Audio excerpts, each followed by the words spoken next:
Narito na ang Tinig ng Kababaihan, ang programang tumatalakay sa karapatan ng kababaihan at iba pang kaugnay na usaping panlipunan. Tutok na sa programa kung saan ang boses mo ay mahalaga. Ito ang Tinig ng Kababaihan. Mapapakinggan tuwing Biyernes 1:00 hanggang 2:00 ng hapon sa Radio Magazine 1278 AM at replay tuwing Sabado 5:00 hanggang 6:00 ng hapon sa Radio Pilipinas 738 AM. Mapapanood rin sa Facebook page ng Philippine Commission on Women at Radio Pilipinas. Makinig on air at manood online sa Tinig ng Kababaihan.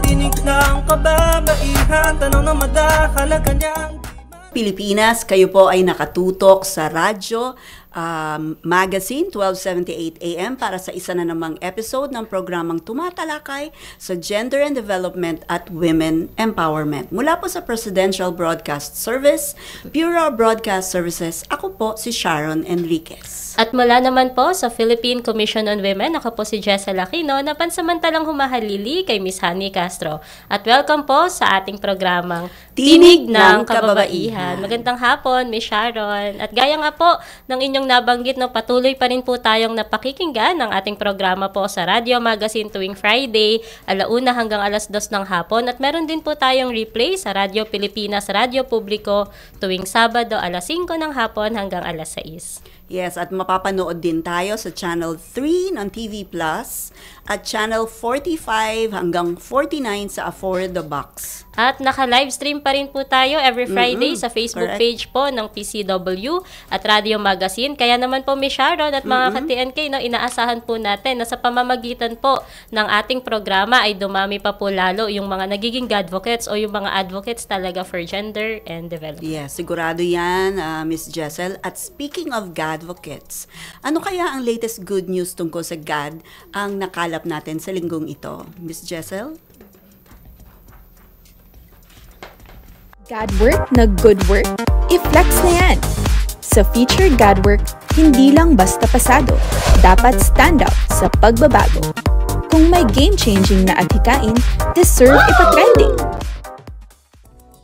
Para po sa ating featured GAD work for this week po, no, kauna-unahang Gender Responsive Assessment Toolkit for Evaluating Instructional Materials in Basic, Higher, and Techvoc Education, inilunsad ng PCW at partners nito. Inilunsad nga po kamakailan lang ng Philippine Commission on Women kasama ang Department of Education, Commission on Higher Education, at Technical Education and Skills Development Authority o TESDA, ang kauna-unahang Gender Responsive Assessment Toolkit for Evaluating Instructional Materials in Basic, Higher, and Techvoc Education. Layunin po nito na suriin o i-review ang mga ginagamit na libro, worksheets at iba pang learning materials sa mga paaralan para matanggal ang mga maling pananaw o stereotypes tungkol sa babae at lalaki. Madalas po kasi mga TNK and Miss Sharon, may mga luma pong idea dun sa mga binabasa po ng mga estudyante, no, na nagpapakita na ang babae ay para lang sa bahay at ang lalaki naman ay palaging leader o mas malakas. Sa tulong po ng toolkit na ito, masisiguro po natin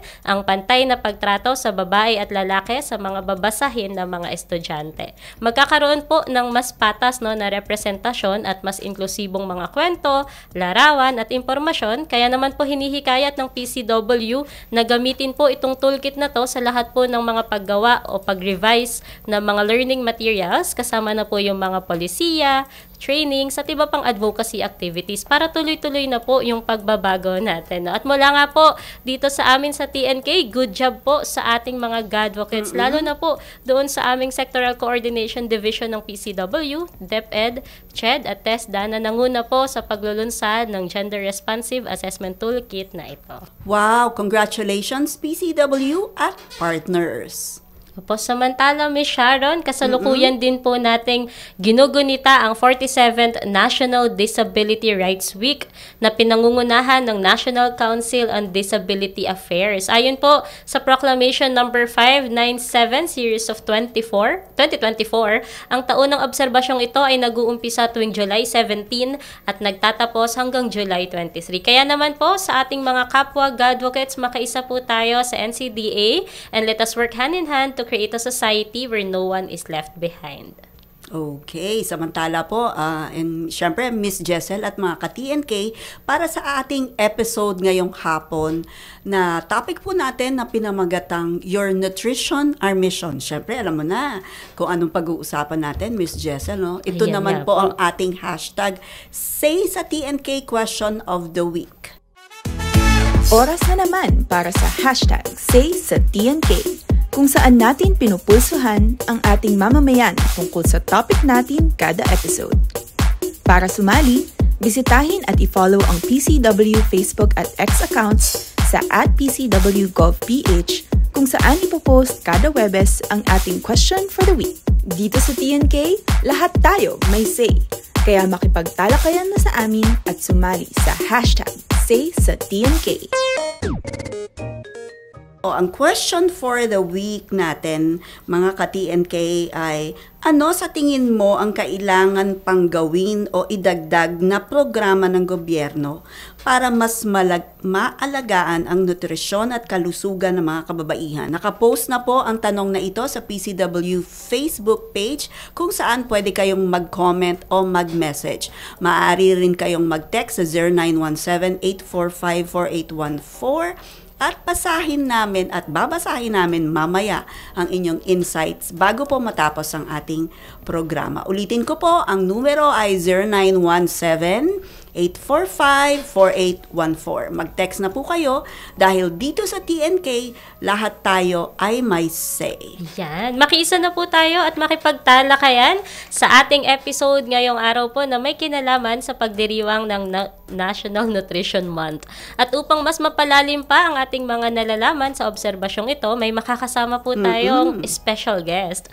Mula mismo sa National Nutrition Council at live po siya ngayon dito sa ating studio. Sino kaya siya? Malalaman po natin yan sa pagbabalik ng ating programang Tinig ng Kababaihan. Huwag bibitiw, magbabalik agad ang programang nagbibigay tinig sa mga kwento, adhikain, tagumpay at dagdag kaalaman para sa kababaihan. Ito ang Tinig ng Kababaihan. Tinig ng kababaihan, tanong na madakalagan.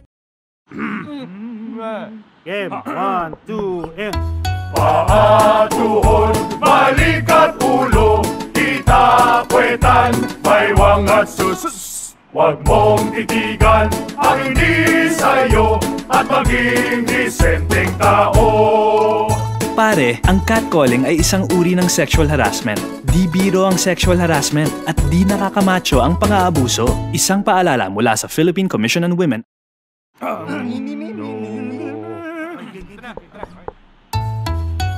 Ang sumitsit ay bang-mang-mang, ang sumipol ay bang-hunghang. Ang babae sa lansangan, huwag iritan kundi igalang. Pare, ang catcalling ay isang uri ng sexual harassment. Di biro ang sexual harassment at di nakakamacho ang pang-aabuso. Huwag iritan kundi igalang. Isang paalala mula sa Philippine Commission on Women. Chong, chong, chong, chong, pasipol-sipol, mga manong sa labas. Magtigil at gumalang, kaya ikaw sara bibig, kundi maganda ang lalabas. Pare, ang catcalling ay isang uri ng sexual harassment. Di biro ang sexual harassment at di nakakamacho ang pang-aabuso. Kaya ikaw sara bibig, kundi maganda ang lalabas. Isang paalala mula sa Philippine Commission on Women. Nagbabalik ang makabuluhang talakayan, pagbabahagi ng kaalaman at pagbibigay tinig sa mga kwento, adhikain at tagumpay ng kababaihan. Narito na ang Tinig ng Kababaihan. Tinig ng kababaihan, tanong na madakalagan niya. Okay, welcome back po mga ka-TNK para sa ating episode ngayong hapon. Kasama nga po natin live dito sa studio ang Nutrition o ang National Nutrition Council o NNC na Nutrition Officer 2 ng National Nutrition Council. Walang iba po kundi si Miss Beatrice Marie Jacinto. Magandang hapon, Miss Bea. Hi po, Magandang Miss Sharon hapon, and yes. Miss Jessel at sa ating mga ka-TNK. Magandang araw po sa ating lahat. Ayan, welcome po sa TNK and welcome din po sa ating episode na Your Nutrition, Our Mission. Pwede na po tayo mag-start na para po sa paggunita ng National Nutrition Month ngayong Hulyo at para po sa kaalaman ng ating mga ka-TNK. Bakit po mahalaga ang pagdiriwang na ito at ano nga po ba yung tema natin ngayong taon? Okay, so first of all po, gusto ko pong batiin kayo na Happy Nutrition Month. So, yes. Happy Nutrition Month po. So, para sa kaalaman po ng lahat, pati sa ating mga mananood, ang July po kasi every year po ito walang hangganan hanggat nabubuhay tayo, ay ipinagdiriwang natin ang Nutrition Month. Alinsunod po ito sa Presidential Decree 491. So, nakamandato po ito sa batas. So, ito po ay isang buwan ng celebration, meaning month-long, kung saan pinopromote natin ang awareness sa iba't ibang nutrition topics. So, for this year po, ang kahalagahan nito, una, para sa ating general public, sa ating mga kababayang Pilipino, para po ma-raise ang awareness nila sa tamang nutrisyon, kung ano po ba yung mga dapat na kinakain, anong practices and behaviors ang mga dapat na ginagawa nila para sa optimal nutrition and health. At ang pangalawang audience naman po ng Nutrition Month natin ay of course sa ating stakeholders, sa gobyerno, sa mga organisasyon, para po ito sa kanila na ma-raise din ang awareness nila sa mga kailangan nilang gawin para paigtingin ang sistema natin ng enabling mechanisms para makapag-provide po tayo ng wastong nutrition para sa lahat ng Pilipino. So, para naman po sa pangalawang tanong nyo kung ano yung tema, meron po tayong dalawa this year.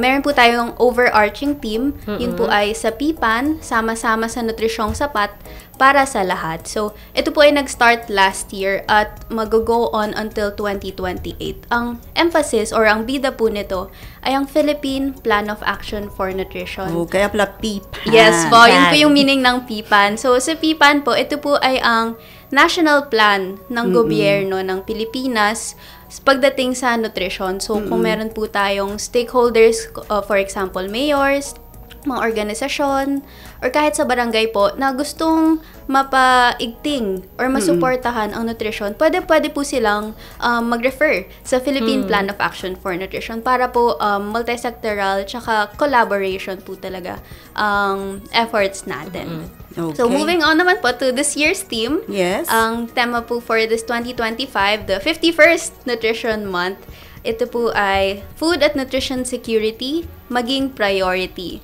Sapat na pagkain, karapatan natin. So, matanong ko lang po, alam niyo po ba yung ibig sabihin ng Food and Nutrition Security? Hindi po. Ayan po, perfect. Para ma-explain ko po sa inyong lahat. So, this year po, ang National Nutrition Council, syempre, promotes and advocates for the food and nutrition security of all our Filipinos. Ibig sabihin po nito, kapag food secure ka, meron kang safe, sufficient, affordable, and nutritious food all year long. Ibig sabihin, sigurado ka na may makakain ka today, tomorrow, next week, and in the coming days. Hindi yung parang nangangaba ka kung ano yung kakainin mo. Oo, kung kasya ba yung budget ko para sa pagkain. Saan kaya ako bibili ng pagkain ng pamilya ko? So, yun po ang gusto nating i-address this year. So, we want the people to do practices that they can do at their homes para matulungan ng sarili nila. And of course, syempre, ma-reach din natin yung mga necessary branches ng gobyerno para suportahan din po itong food security, food and nutrition security nating mga Pinoy. Okay. Talaga in line with PBBM's goal, no? Target food security. Pangalawa pong tanong, Ma'am Bea o Miss Bea, kapag pinag-uusapan ng nutrisyon, ano-ano po ang mga karaniwang hamon o issue na kinakaharap ng mga kababaihan mula sa pagkabata, sa pagiging ina, at maging sa pagtanda? Yes po. So, let's take this by life stage po, no? Kasi syempre tayo mga babae po, iba-iba din po yung pinagdadaanan natin sa iba-ibang stage na ating buhay. So, isa-isahin po natin. Sige Simulan po natin sa ating kabataan. Ang mga kabataan po, usually, nakaka-experience sila ng undernutrition. Undernutrition meaning pwedeng first, stunted sila. Yes. Ang stunting po ay ang pagiging masyadong maliit para sa Or kanilang pandak. age. Pandak, bansot. Pangalawa naman po, pwede silang maging wasted. Ito ay pagiging underweight, masyadong payat para sa kanilang height. At pangatlo naman po ay ang micronutrient deficiency. So, kung yung kanina, stunting and wasting, makikita sa physical, itong micronutrient deficiency po ay more on sa mental and cognitive development natin. So, ito ang hidden hunger. So, yun po sa usual na kabataan. So, pagka tanda ng young girls natin, nagdadalaga na sila. So, syempre, yung common na pinagdadaanan nating mga kababaihan sa pagdadalaga ay ang menstruation. So, nababawasan po tayo dito ng dugo, ng iron, which means young girls usually face iron deficiency. Yun yung, kunwari, nahihilo, nanghihina kapag nakatayo ng low blood. So, pag nakatayo na matagal, parang nanghihina. Yun po ang madalas na experience ng mga young girls na nagdadalaga. And this can lead to iron deficiency anemia kung hindi po natin nasolusyonan. So, pagkatapos naman po ng pagdadalaga nila, we go on to the reproductive age. So, ang tawag po natin sa kanila ngayon ay women of reproductive age. Ibig sabihin, pwede na po silang magbuntis. Ang delikado po dito at ang issue madalas ay ang mga dalagang anemic or iron deficient ay ganun pa rin sa kanilang pagbubuntis. And this becomes more of a challenge and an issue kasi buntis sila, may anak na sila na pinapalaki sa kanilang sinapupunan. So, increased po talaga ang ating nutrient needs. Hindi lang iron, pati na rin energy, protein, tsaka iba pang nutrients. So, usually, ang mga pregnant and lactating mothers are really are challenged with iron deficiency anemia. Bukod pa dito, meron din po tayong iodine deficiency. Actually po, sa ating mga Pinoy, medyo common ang iodine deficiency, but this is especially important and concerning for pregnant and lactating women. Kasi nga po, importante ang iodine sa development ng kanilang child, sa kanilang sinapupunan. So, we want to emphasize na ito po talaga ay isang challenge na kailangan ma-address sa mga buntis at nagpapasuso. So, sorry po, medyo marami marami po kasi talaga tayo hinaharap na challenge. Feeling ko na natutuwa din yung mga ka-TNK natin kasi natutunan din nila. Maski nga ako, sabi ko, ay, hindi baka ko po nakaka-relate yung din mga, kayo. ng mga anak ko Ano ba yung, saan ba, nagre-regla. Miss Bea, saan ba nakukuha yung iodine, mga ganyan? Iodine, yes po. So, ang iodine po ay usually nakukuha sa ating seafood. Pero, maganda kasi meron na tayong iodized salt.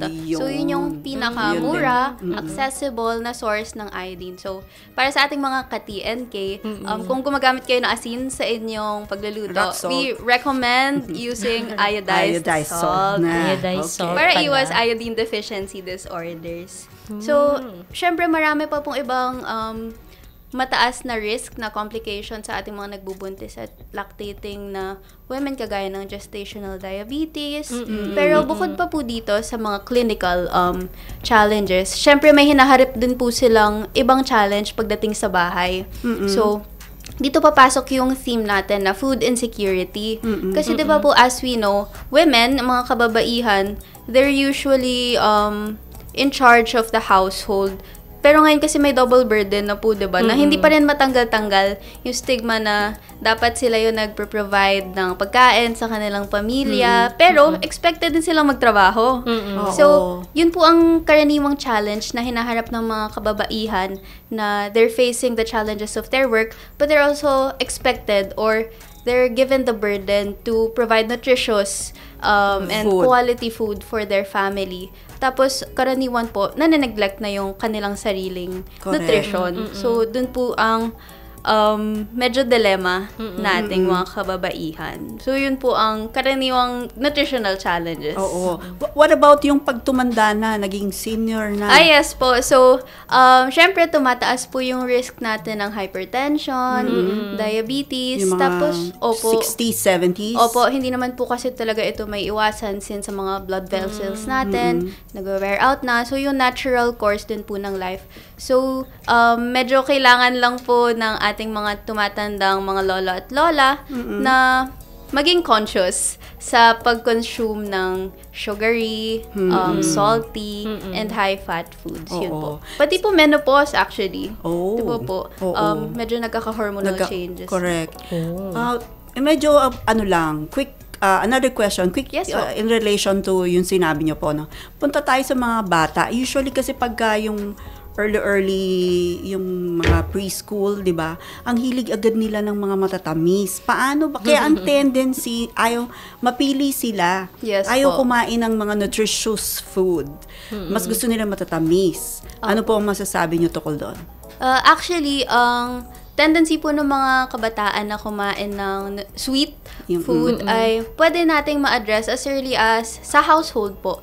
So, ang solusyon po dito ay nasa ating mga magulang, of course, and caregivers. Kasi if in the first place, binibigyan po natin sila ng nutritious food na what they're presented with are all healthy, whole foods, then parang hindi po sila ma-accustom dun sa processed foods na sweet. Tsaka po, important din po yung model parenting na sinasabi natin. So, kapag si mommy and yung parents kumakain ng nutritious food na nasa hapagkainan, kung ano yung pinapakain mo sa anak mo, syempre, dapat nakikita ng inyong anak po na na-enjoy nyo rin kainin, ganun po. Ayan. Parang kunyari, umiinom ka ng Coke, tapos gusto na. Tapos yung anak mo po, kailangan tubig lang, no? Ayun nga po. So sa Miss Bea, sa datos naman po ng NNC, sino po madalas yung naapektuhan ng malnutrition? Yung mga babae po ba or yung lalaki? Actually po, pagdating sa datos, kumukuha po kami sa Department of Science and Technology, Food and Nutrition Research Institute kasi meron po silang ginagawang National Nutrition Survey. So this 2023 po, data from 2023, it shows that when we say malnutrition po, complex po kasi ito.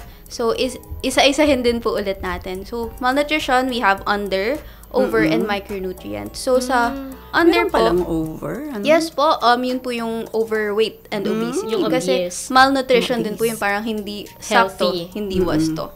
Opo. So, simulan po natin sa undernutrition na na-mention ko kanina, yung stunting and wasting. Dito po, mas common po ang stunting and wasting sa mga batang lalaki.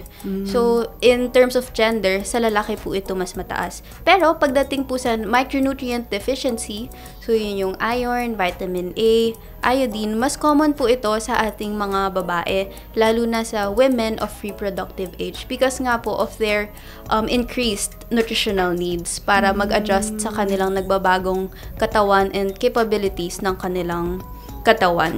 Okay. So, to be specific po, ang anemia, yun po ang main concern natin.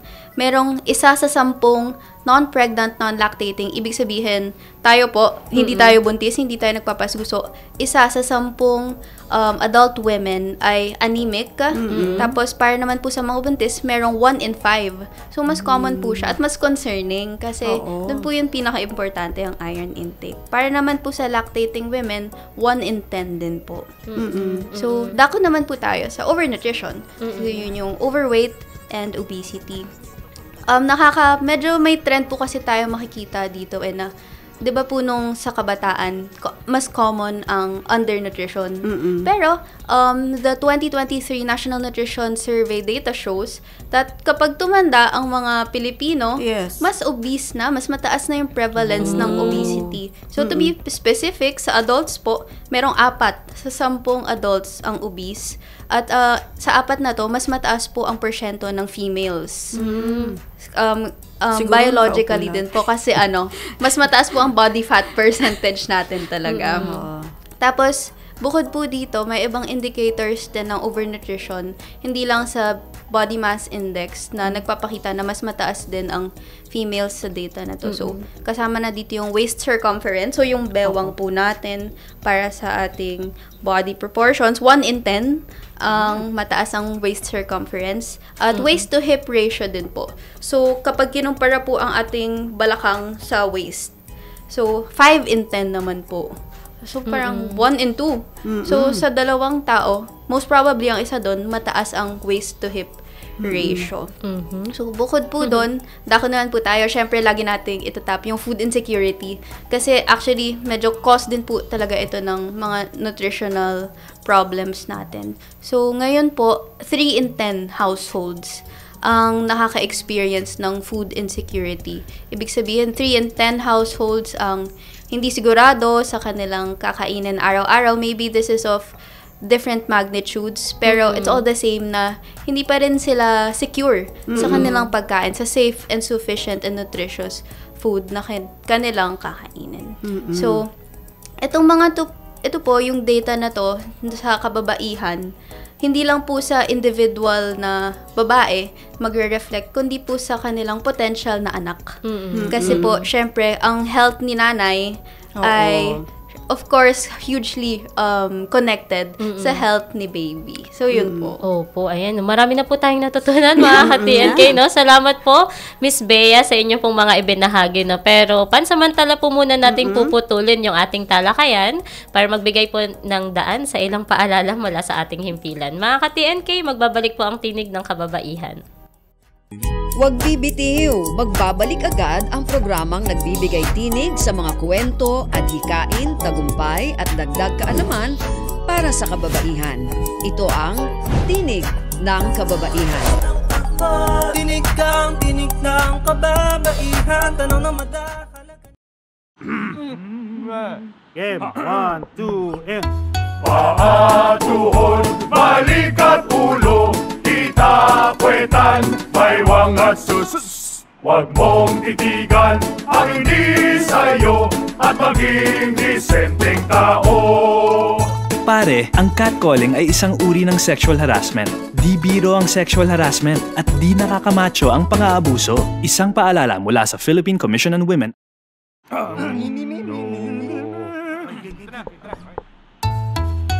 Ang suwit-sit ay pang-mang-mang, ang suwipol ay pang-hunghang. Ang babae sa lansangan, huwag iritan kundi igalang. Pare, ang catcalling ay isang uri ng sexual harassment. Di biro ang sexual harassment at di nakakamacho ang pang-aabuso. Huwag iritan kundi igalang. Isang paalala mula sa Philippine Commission on Women. Chong, chong, chong, chong, pasipol-sipol, mga manong sa labas. Magtigil at gumalang, kaya ikaw sara bibig, kundi maganda ang lalabas. Pare, ang catcalling ay isang uri ng sexual harassment. Di biro ang sexual harassment at di nakakamacho ang pang-aabuso. Kaya ikaw sara bibig, kundi maganda ang lalabas. Isang paalala mula sa Philippine Commission on Women. Nagbabalik ang makabuluhang talakayan, pagbabahagi ng kaalaman at pagbibigay tinig sa mga kwento, adhikain at tagumpay ng kababaihan. Narito na ang Tinig ng Kababaihan. Tinig ng kababaihan, tanong na madakalagan. Kayo po ay nakatutok pa rin sa Tinig ng Kababaihan at para po sa pagpapatuloy ng ating episode na pinamagatang Your Nutrition, Our Mission, kasama pa rin po natin si Miss Bea ng National Nutrition Council. Okay. Opo, Miss Bea, bilang kinatawan po ng National Nutrition Council, ano po yung mapapayo po ninyo, no, para doon sa mga kababaihan, no, para masiguro po natin na yung tamang nutrisyon, hindi lamang para sa kanilang sarili, sabi nyo nga po kanina, kundi para na rin sa kanilang pamilya. And ano po yung mga practical tips na pwede nyo pong ibigay para mapanatili po nila yung wastong nutrisyon kahit doon sa limitadong budget? Kasi nabanggit nyo nga po na affordable yung... Okay po, so unang tip po or payo is of course kumain ng balanse at iba-ibang pagkain. So, pagdating po sa diet sa kinakain natin, meron po tayong 3 letters. So, BMV. So we want balance, moderation, and variety. Ibig sabihin nito, dapat po ay kumakain tayo ng iba't ibang klase ng pagkain sa tamang dami rin po. So dapat merong gulay, prutas, protina, tsaka energy-giving foods kasi syempre, yung iba-ibang pagkain, may iba-ibang ambag sa ating katawan. So, dapat pinagmimix po natin ito. Hindi lang puro energy-giving foods, wala namang vitamins and minerals. Yun po. So, for this advice or payo, nire-recommend na po namin ang pagsunod sa Pinggang Pinoy. So, isa po siyang visual guide. Literal na plato po siya na pinapakita ang recommended portions ng iba't ibang klase ng pagkain para sa ating meal. We also recommend the 10 commandments. Simple but effective guides po siya or advice na pwedeng sundin ng mga normal na Pilipino. So, wala naman pong special dyan. Ano ko lang po yung Pinggang Pinoy? Yes po. Ano po yung kunyari portion? Kunyari gulay? Sige po. So, recommended po sa Pinggang Pinoy, gulay at least 1/4 or almost half of our plate. Kasi ang gulay po ay carbs po sila. I think hindi po siya common knowledge, pero ang inisip po kasi natin pag carbs, di ba kanin lang or bread. Pero in fact, carbs din po ang ating gulay. So, if we want carbs in our diet, we can get them from vegetables.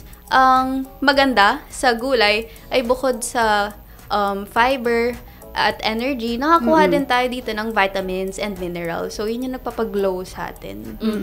Pangalawa na, yung protein, sige. Yes, protein po. 1/4 or more, depende po sa ating lifestyle. Pero ina-recommenda po namin na yung serving po talaga ng protein ay hindi tinitipid. Kasi importante po ito sa ating bodybuilding, muscle repair, and other functions. Lalo na po sa mga nagdadalaga na kababaihan. Pag protein, ito po yung mga meat? Yes po. Meat, we also have plant sources of protein. So, yung mga munggo, tofu, yun po. Lastly po ay yung energy-giving food. So, carbs naman, pero we can use rice or bread. Ito po yung madali ang nakakapagbigay sa atin ng energy. Kasi yung gulay po may fiber eh. So, medyo matagal yung effect niya. Pero maganda po na may combination ng both. Para vitamins and minerals, energy, tsaka fiber. Sinabi mo nga kanina, no? In moderation. Yes po. Naalala ko tuloy, di ba? Ang dami-dami ngayong buffet. Ay! Na talagang kailangan isulitin yung binayad. Opo. Kaya hindi na in moderation. Nauso pa yung mga Anli Rice. Okay, may mga programa o proyekto po ba ang NNC na partikular na tumutulong sa kababaihan at sa kanilang komunidad upang mapalakas ang kanilang syempre nutrisyon? Yes po, actually maraming programa yung NNC na tumutulong dito. Lahat po ito ay nakaangkla sa Philippine Plan of Action for Nutrition na na-mention ko po kanina na ang overarching team. So, una po ay ang First 1,000 Days Program. Dito po, ine-emphasize namin ang importansya ng unang 1,000 days ng child. This starts as early as conception. So, simula po na nabuo ang child sa sinapupunan ng nanay, importante ng lahat ng pumapasok na nutrients sa katawan ni mommy dahil nagre-reflect na ito sa health and nutrition ng bata. So, dito po sa First 1,000 Days Program, we do digital campaigns. So, we produce and disseminate relevant nutrition-related information and videos para matulungan ng ating caregivers, mga nagpaplanong magkapamilya, mga buntis, nagpapasuso, at syempre ang mga asawa rin po nila para sa proper health and nutrition. Miss Bea, di ba sinabi niyo from 0 to 1,000 days ng bata, dito yung importante yung breast milk o breastfeeding, paano ba, kunyari lagi yung sinasabi ng ibang mga nanay, di ba, siguro sa breastfeeding tayo, wala akong gatas. Paano po ba magkaroon ng gatas? So, for this po, usually, di ba po kasi kapag walang gatas, nag-result po tayo sa iba. Oo nga. Pero we actually have, you can go to the barangay health centers or city health centers. Dahil meron po tayong barangay health workers, barangay nutrition scholars, and even doctors and nurses na pwedeng makatulong sa atin sa pag-counsel sa breastfeeding. Meron na rin po tayong organizations na parang support or peer groups para sa breastfeeding moms na na-address po ang kanilang breastfeeding concerns. Example po ay Latch Philippines. So, you can reach out to them. Tapos, meron din po tayong human milk banks. Yes. Narinig niyo na po ba to? Oo. Yung parang may... Dito sa Quezon City. Meron po. Yes. Ayun, napakagandang information po nito dahil kapag hindi makapag-produce ng milk si mommy kahit anong counseling or kahit anong try niya, nakakatuwang malaman na pwede po tayong pumunta sa human milk banks kung saan nagsastore po ang facility ng breast milk na may same nutrients, super superior at mas preferred po ng katawan ni baby. Okay, para sa nutrisyon Yes ng po. ating Actually, yung mga Human baby. Milk Bank po ng QCI Certified God Local Learning Hub ng PCW po. Ayan. And di ba po minsan, Miss Bea, may may mga recommended din naman na kinakain para mas dumami yung milk ng Yes mother. po. So, meron din po tayong lactogenic foods na pwede rin nyo pong isangguni sa inyong health center or registered nutritionist dietitian. So, we recommend eating masabaw na pagkain. Tinola po yung number 1 example namin dyan. Tinola, ginataang munggo na may papaya. So, ito po yung may mga vitamins and minerals na nakakapag-promote ng breast milk production. Oo. Bali nga po, sabi nyo kanina, no, yung kumbaga 100% lang na breastfeeding lang, ilang buwan yun na hindi pa kakainin ng anything si baby. Sige po, ito po. So, sa first 1,000 days, ang first 6 months po ni baby, so simula pagkapanganak niya hanggang sa ika-6 na buwan niya, dapat po breast milk lamang ang pinapakain natin kay baby. So, wala po, kahit tubig po, wala. Dapat breast milk lang. And recommended po na as early as pagkapanganak po niya, within 24 hours, importante na ma-breastfeed na po natin si baby para mabigay sa kanya yung sustansya na namibigay ng breast milk. Ayun. Alam mo, mami ko ganyan, uy, painumin mo ng tubig. Parang pagkatapos pa didehin ko, sasabihin, painumin mo ng tubig. Hindi pala, no? 6 months, yes, no po, water. Dapat po breast milk lang talaga for the first 6 months. And then after 6 months, for up to 2 years, i-continue po natin ang breastfeeding, preferably hanggang 2 years. Tapos sabayan na po natin ang healthy complementary food. So, yun yung mga malalambot na gulay, mga minash na gulay, kanin, lugaw, ganun po. Galing. Ayan, may mga natutunan po. Talaga. Okay, natutunan mo yan, Miss Jessel. Okay, salamat po muna, no, Miss Bea ng NNC. Pero bago tayo magtapos, magtatapos na pala tayo ang ating talakayan. Dumako po muna tayo sa #say sa TNK segment kung saan tinanong po natin ang ating mga ka-TNK tungkol sa topic natin ngayong araw. Miss Bea, ito po yung ating #say sa TNK question of the week na pwede rin po kayong mag-comment dun sa mga ibinigay nilang mga comments. Ano sa tingin mo ang kailangan pang gawin o idagdag na programa ng gobyerno para mas maalagaan ang nutrisyon at kalusugan ng mga kababaihan?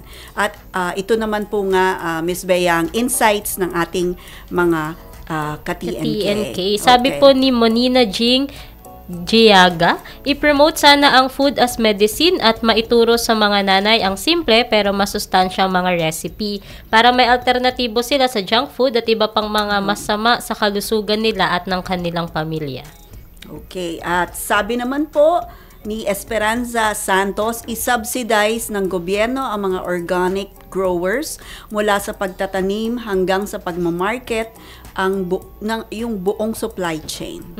At sabi naman po ni Mary Grace, siguro tutukan ng mga working mothers at kanilang mga anak. Marami po kasing napapabaya ang bata dahil ang mga ina ay kailangang magtrabaho. Dapat gawa ng paraan kung paano pa magkakaroon ng pangkabuhayan ng mga nanay nang hindi na kailangan pang malayo sa kanilang mga anak. Lalo na po para sa mga solo parent na katulad ko. Sana may paayuda na at syempre mapangalagaan na rin ang kalusugan kapag sapat na ang kinikita kasi may pambili na ng masustansyang pagkain. Okay, at sabi naman po ni Asuncion A. Lopez Leo, yung mga nanay ay hindi dapat pilitin maging primary child carers kung nagtatrabaho sila. Dapat may state-funded childcare. Yan. Salamat po sa lahat ng nagbigay ng kanilang insights. Miss Bea, ano po yung masasabi po ninyo dun sa ating say ng mga ka-TNK?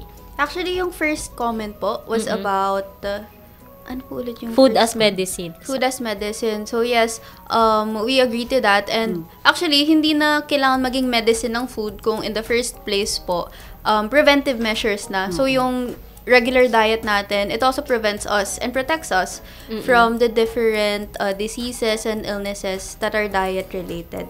So actually, dun sa iba pong programa na na-mention, I'm happy to share na meron na pong ongoing programs ang NNC and other government agencies. So we have the Tutok Kainan Dietary Supplementation Program. Ito po ay supplementary feeding program ng National Nutrition Council.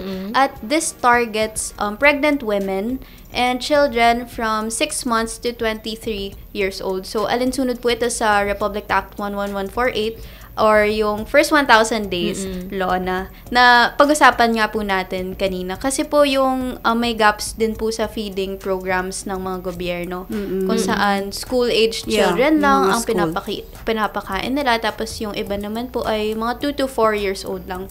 So dito po sa Tutok Kainan, tinatarget po natin ang mothers and children in the first 1,000 days para po maganda ang pundasyon ng mga kabataan. Tapos, meron din po actually yung Walang Gutom 2027 program ng DSWD. And we also have actually sa NNC, meron kaming Idol Ko Si Nanay modules.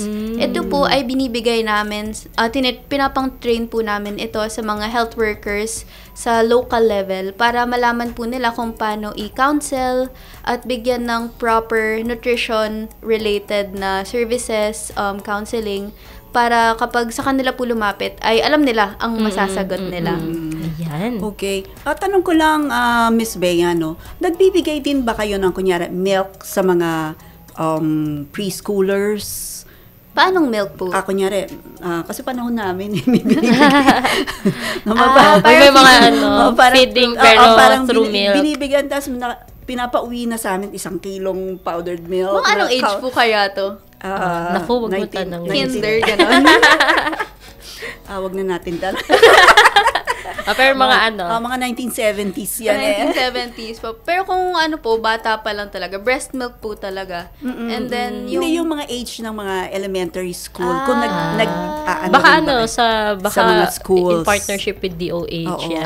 Opo. Pero yung NNC po kasi more on po kami, policy making and coordinating. So, sa mga feeding programs na iba sa schools, more on DepEd na po siya. DepEd pala.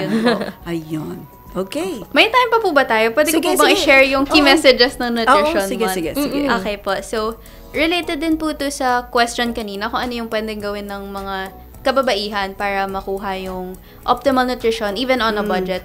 So, yung Nutrition Month team po kasi diba ngayon ay food security. So, we advocate for these 4 advice. So, una ay support local po tayo. Kapag bumibili po kasi tayo sa local farmers, syempre, una, mas mura. Since wala na pong kung ano-anong distributor na dinadaanan. At pangalawa, nasa-strengthen din po natin yung agricultural food system natin. So, win-win situation po siya. Mas mura para sa atin, tsaka nasusuportahan natin ang ating local farmers. Pangalawa naman po, magtanim po tayo sa ating mga bakuran. So, di ba nung pandemic po, naging uso yung mga plantita. Yes. So, let's put that to good use. I-sustain po natin dahil pwede po nating makuha yung food supply natin. Manggagaling sa bakuran lang. Or kahit sa kondo, sa paso. Kahit hindi man lahat ng kinakain mo, at least kapag wala kang ibang mapuntahan, may makukuha ka pa rin na pagkain. And third po, is mindful purchasing. So, we want everyone to buy only what they need. Do not buy excess. Meal plan din po. Kasi meal planning po yung pinaka-efficient na way para makontrol mo ang kinakain ng household. So, in terms of budget, schedule, preferences, quality, yun po. And the last one is to provide nutrition during the first 1,000 days na na-discuss naman na po natin ngayon. Kaya nga po, di ba, minsan meron inilalabas din before yung National Nutrition Council na, kunyari, ang budget lang ng ninanay ay pambili lang ng yung noodles? Instant noodles Instant noodles, Pwede yung maging healthy kung lalagyan mo ng mga gulay. Yes po, of course. So, hindi naman po talaga natin kaaway yung processed food. In fact, maaari po silang makatulong lalo na sa ating mga households na limited ang budget. The important thing po is, again, BMV, balance, moderation, and variety. So let's always strive to add nutritious foods sa mga ganitong type of foods. Okay, well said, Miss Bea. Opo. Ayan po. Salamat, Miss Bea. Sa inyong insights, Miss Bea, at bago ka po namin pakawalan, talagang pakakawalan, ano? Magbibigay daan lang po muna tayo sa ilang paalala mula sa ating himpilan. Huwag bibitiw, magbabalik agad ang programang nagbibigay tinig sa mga kwento, adhikain, tagumpay at dagdag kaalaman para sa kababaihan. Ito ang Tinig ng Kababaihan. Tinig ng kababaihan, tanong na madakalagan. Game, 1, 2, and... Paa, tuhod, balik at ulo, kita, puwetan, baywang at sus. Huwag mong titigan ang hindi sa'yo at maging disenteng tao. Pare, ang catcalling ay isang uri ng sexual harassment.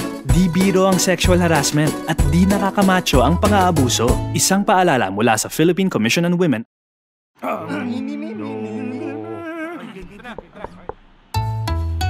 Ang suwit-sit ay bang-mang-mang, ang suwipol ay bang-hung-hang.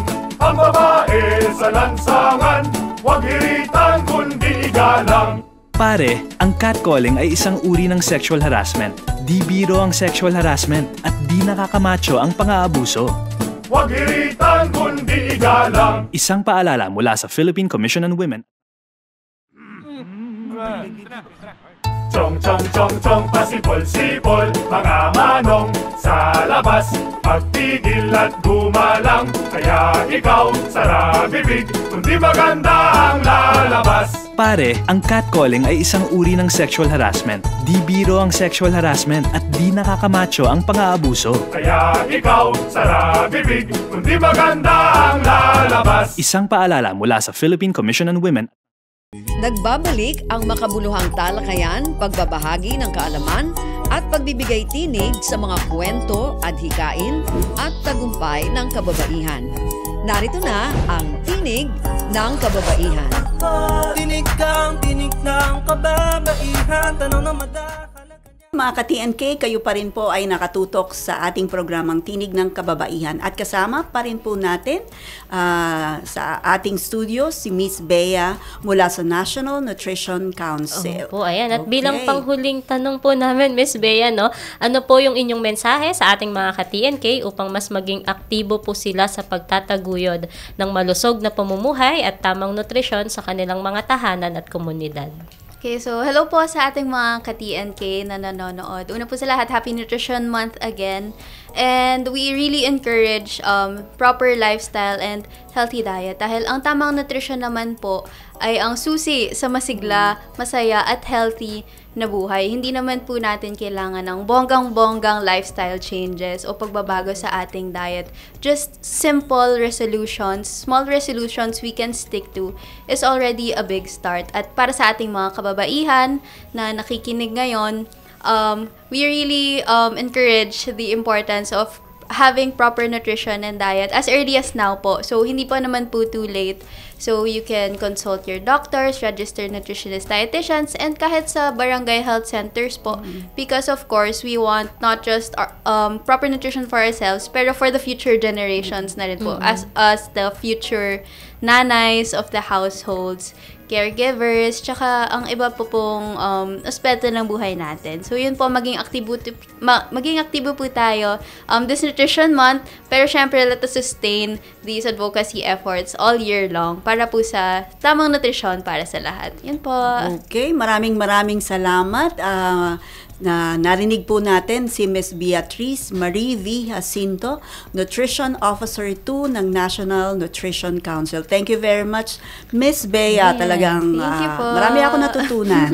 Maraming salamat po, Ms. Bea, at sa lahat po ng bumubuo sa National Nutrition Council. Samantala, para po sa ating bulletin board, Matagumpay na inilunsad ng Department of Trade and Industry kasama ang Small Business Corporation o SB Corp, ang Women's Enterprise Fund. Isa po itong programa na nagbibigay ng pautang para sa maliliit na negosyo na pinamumunuan ng kababaihan. Sa ilalim po ng programang ito, maaaring manghiram ng hanggang 20 million pesos ang mga qualified businesses na may 1% na monthly interest pababa habang nagbabayad at maaaring bayaran sa loob ng hanggang 5 years. May palugit po ito o grace period din na maaaring i-adjust ayon po sa inyong sitwasyon.